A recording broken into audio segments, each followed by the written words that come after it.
Fala galera, Robson Lima aqui com mais um seu vlog. Oi, tudo bem? Eu sei, faz um tempo. Mas enfim, a câmera consertada, melhorei a iluminação e aproveitei, revisei meu Marx, revisei meu Weber. Bom, na última vez que a gente falou sobre Marx, eu falei algumas coisas sobre modo de produção, um pouquinho sobre o que era mercadoria, também infraestrutura e sobreestrutura. Eu mexi um pouco na ordem que a gente geralmente fala dessas coisas em cursinhos ou em cursos assim de sociologia por um motivo basicamente por didática, né? Mas é importante a gente pensar que essas coisas se ligam, entende? Tipo, se eu estou falando de mercadoria antes e vou falar agora de novo, é porque isso se liga com outra coisa, que se liga com outra coisa. O pensamento dessas pessoas, dos sociólogos de uma maneira geral e do Marx em particular, é uma coisa bastante orgânica. Não é só porque eu estou falando de mercadoria que eu não estou falando também de outra coisa, entende? Isso tudo vai acabar se integrando, especialmente porque o que o Marx queria fazer, e isso é importante, é uma crítica do capitalismo, no sentido de que ele não quer dizer o capitalismo é assim, ele quer dizer por que o capitalismo é desse jeito. Quais foram as condições históricas e políticas, econômicas que levaram a gente nessa situação que está agora. Entende? Então hoje o que a gente vai fazer? A gente vai falar sobre mercadoria, a gente vai falar sobre mais-valia, absoluta e relativa, tocaremos talvez no ciclo do capital e daí a gente vai passar para algumas, digamos assim, alguns movimentos sociais mais contemporâneos que foram tocados, influenciados por essa ideia do Marx, né? Então vamos lá, retomando mercadoria. Para lembrar do último vídeo, mercadoria é, digamos assim, o átomo do sistema capitalista.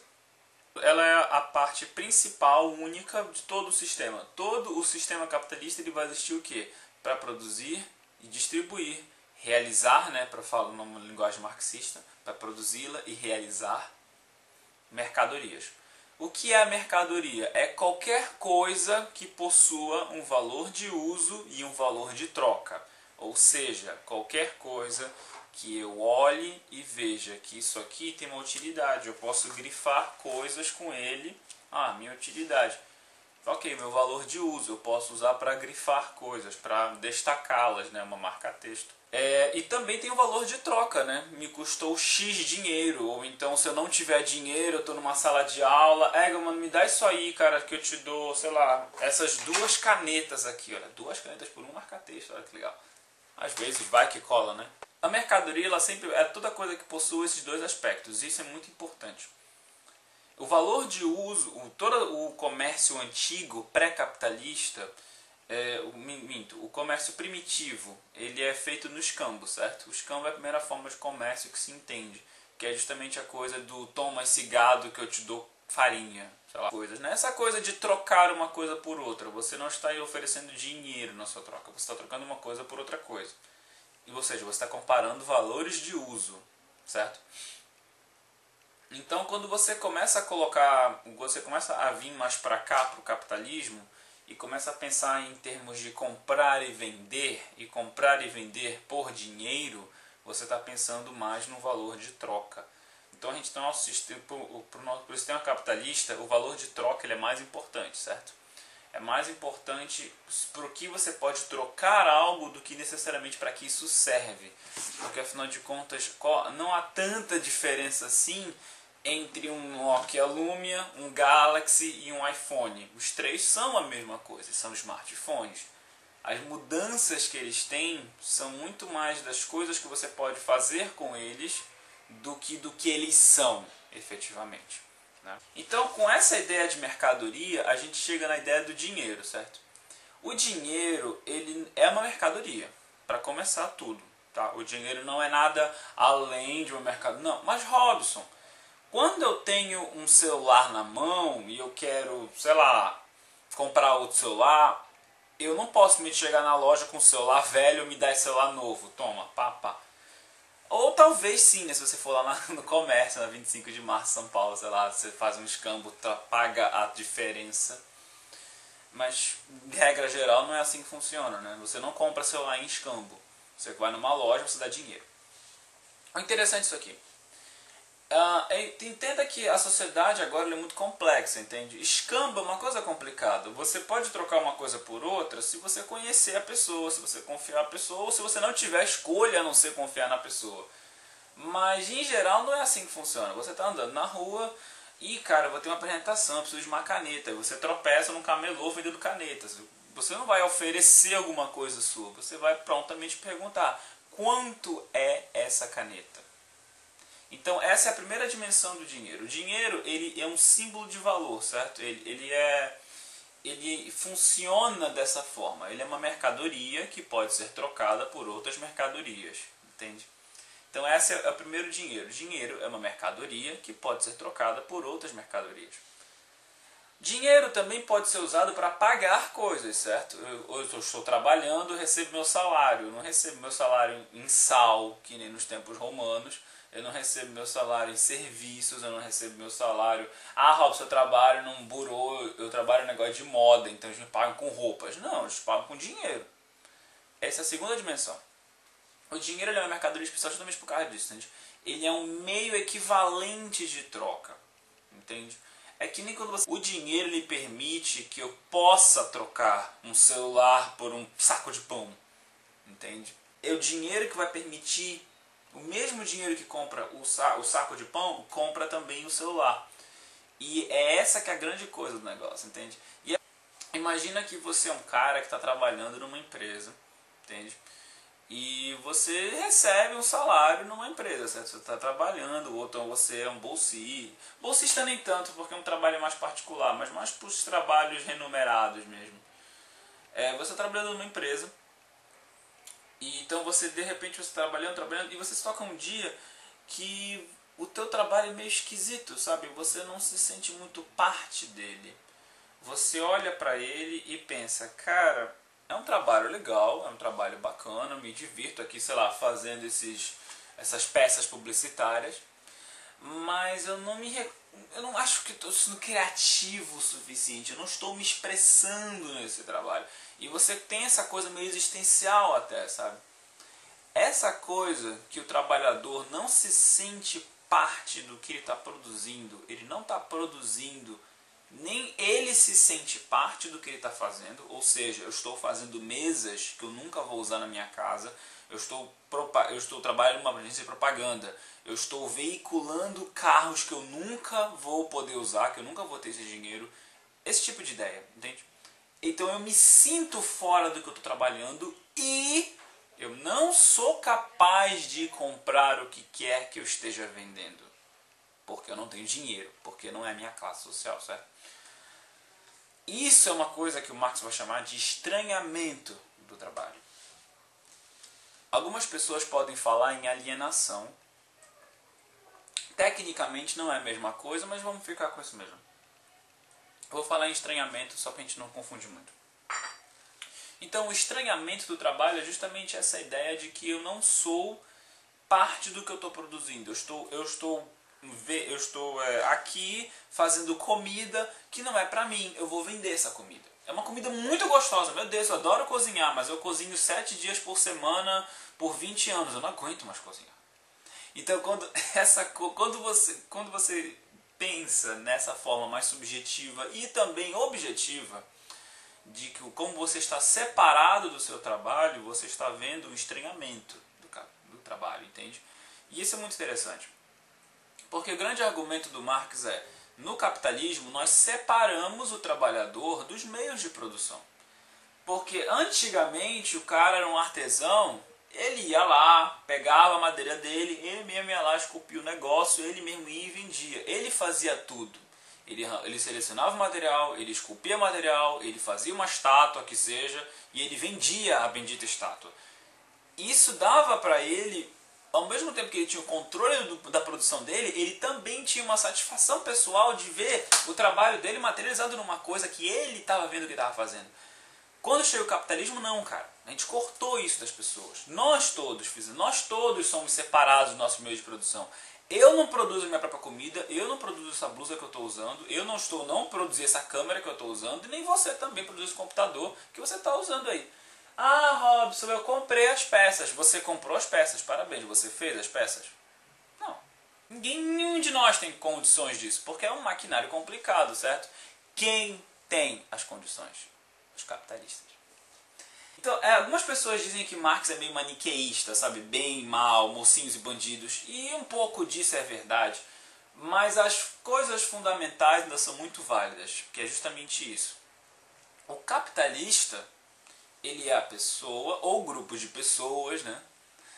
Que possuem os meios de produção. Eles possuem as máquinas, eles possuem os equipamentos, eles possuem o terreno da fábrica, as coisas que são necessárias para produzir a mercadoria X, qualquer mercadoria que seja. Eles têm a posse disso, então eles são os capitalistas, não eu. Eu só estou aqui produzindo. Por mais que meu trabalho seja super importante, por mais que sem mim tal coisa não seja feita, por mais que eu seja um engenheiro nuclear e sem mim Angra 2 não funciona, não interessa, Angra 2 não é dele. Eu não estou falando aqui da complexidade do trabalho, isso são coisas acessórias. Fundamentalmente, a única coisa que é importante é, você tem a posse do teu meio de trabalho? Sim ou não? Não. Então você é um proletário. Não interessa se você é um proletário super qualificado, engenheiro, ou se você é um cara que está reciclando latinhas. Não interessa. Para o Marx isso não interessa. Interessa que todos somos explorados pelo capital. Todos somos. Então, quando você começa a entrar essa ideia, você começa a entender por que Marx é uma coisa que o pessoal pira pra caramba. E é uma coisa super atual também. Porque, afinal de contas, nós tivemos muitas mudanças no capitalismo, desde Marx. Tivemos muitas mudanças. Mas a base fundamental dele mudou? De forma alguma. Então, passando um pouco. Eu estou aqui falando de capitalistas e proletários, que foi o que eu falei no vídeo passado. O problema é o seguinte, quando você faz uma caneta a R$1, por exemplo, eu tenho uma caneta aqui, e eu quero vender essa caneta. Essa caneta ela me custou, sei lá, 70 centavos. Eu fui ali num barateiro, comprei 100 a 70 centavos cada. Sabe? Eu não vou vender 70 centavos, certo? Eu vou vender isso aqui por mais, por R$1. Esse processo que eu estou fazendo de lucro aqui, que é esses 30 centavos a mais, é o meu lucro. Esse lucro eu estou conseguindo pelo comércio. Isso aqui é um lucro capitalista? Para Weber, talvez. Para Marx, nem tanto. Marx ele vai dizer que eu não estou, na verdade, gerando riqueza nenhuma. Eu só estou mudando ela de lugar. Entende? Eu só estou tirando 30 centavos do cara que vai me comprar essa caneta. Mas a soma de dinheiro aqui ainda é R$1. Então, tipo, não mudou nada aqui. Então, aquele negócio todo do Pedro Álvares Cabral, das grandes navegações, de que eu vou para as Índias, trago especiarias para a Europa, aquela coisa toda do capitalismo, do que a gente chama em cursinhos de capitalismo mercantil, pois é, isso tudo não. Então, presta atenção. Eu consegui o meu lucro vendendo minha caneta a R$1, consegui 30 centavos. Eu não produzi esta caneta. Agora eu vou pegar todas as canetas, pegar todo o meu lucro de 5 anos de venda de canetas e eu vou comprar uma fábrica de canetas. Ou então eu vou fazer uma fábrica de canetas. Aí sim a coisa começa a ficar interessante. Quando eu possuo o meio de produção da minha mercadoria é que eu me torno um capitalista. Neste momento, eu tenho possibilidade do acesso à mais-valia. Calma. Lembre lá dos vídeos passados que como é que eu faço uma mercadoria? Eu tenho que ter uma mercadoria, eu tenho que vendê-la, correto? Só que eu tenho duas opções básicas para conseguir isso. Ou eu posso comprar de alguém e vender de novo, ou eu posso fazer a minha. Eu não posso fazer a minha porque eu não tenho meio de produção. Alguém tem. Então eu vou fazer o seguinte, cara, eu preciso comer. Eu vou vender a minha capacidade de fazer essa caneta. Ou seja, eu vou vender minha força de trabalho. Eu vou me tornar um proletário. Não interessa, novamente, se é um catador de lixo, se é um engenheiro, se é um professor, não interessa. Estamos todos no mesmo barco, gente. Então, todo mundo no mesmo barco. Ninguém aqui é filho do Eike. Então, vamos lá. O que acontece? Essa mais-valia, ela é a que permite o lucro. Entende? Para o capitalista. Por que ela permite o lucro? Porque fazer canetas é uma coisa que, para nós que estamos trabalhando todos na indústria de fazer canetas, Digamos que esta caneta ela fique pronta numa linha de produção, né? Ela fique pronta em, I don't know, 2 horas. Ela fica pronta em 2 horas de trabalho, certo? Então 2 horas de trabalho minha criam esta caneta. Então eu multiplico tudo isso pelos dias que eu estou trabalhando e eu recebo meu salário. É assim que a gente pensa, correto? Ah, eu trabalho de segunda a sábado, então as minhas horas de trabalho são isso aqui, então eu vou receber isso aqui em salário, né? Não, não vai. Nenhum de nós recebe isso. Robson, mas meu salário é muito alto. Ainda você não está recebendo tudo que você trabalha. Porque é o seguinte, quando o capitalista ele está te contratando, quando o empresário está te contratando para fazer um serviço, ele já está te contratando contando com que você termine o serviço, correto? Então ele está meio que apostando dinheiro nisso, no futuro. No quê? Que a tua força de trabalho vai permitir que ele tenha dinheiro para poder te pagar, correto?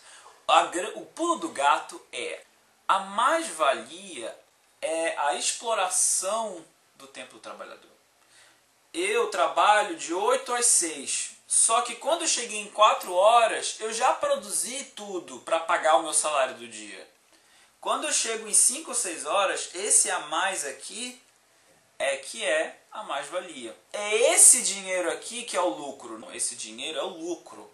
Esse dinheiro é o que o capitalista vai ter para ele.